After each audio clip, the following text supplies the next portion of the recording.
Hola, muy buenas a todos, ¿cómo están? Soy Emmanuel y bienvenidos a este nuevo video en su canal Emmanuel Vlogs. En este video hablaremos sobre Peaky Blinders. El programa de la BBC se emitió por primera vez hace 7 años. Y tras 5 temporadas exitosas, una sexta temporada se emitirá a principios de 2021.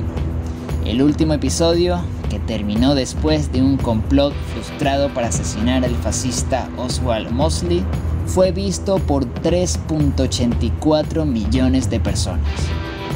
Detrás de la adaptación televisiva hay una serie de historias brutales sobre los matones callejeros y delincuentes menores de la vida real que gobernaron Birmingham hasta unos años antes de la Segunda Guerra Mundial.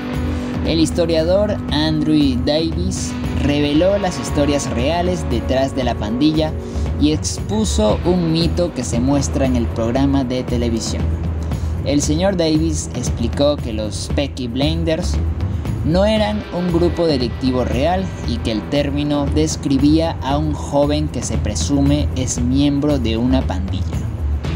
Dijo que también se refería absolutamente a su estilo y se derivaba completamente de su apariencia. Pero contrariamente a la descripción del programa, no se trataba de sombreros forrados de navajas. La idea de que un Peaky Blinders lleve el nombre de las navajas de la gorra es más o menos un mito urbano de Birmingham. Hay historias que circulan en los periódicos locales en Birmingham en la década de 1930. Pero esto es algo así como 30 o 40 años después del hecho. Sus hallazgos se hicieron eco de los del profesor Carl Shine, quien afirmó que una hoja de afeitar desechable habría sido demasiado cara para los miembros de las pandillas de la clase trabajadora. El historiador explicó que era muy poco probable que el artículo de afeitar se hubiera cosido en un sombrero porque era un artículo de lujo.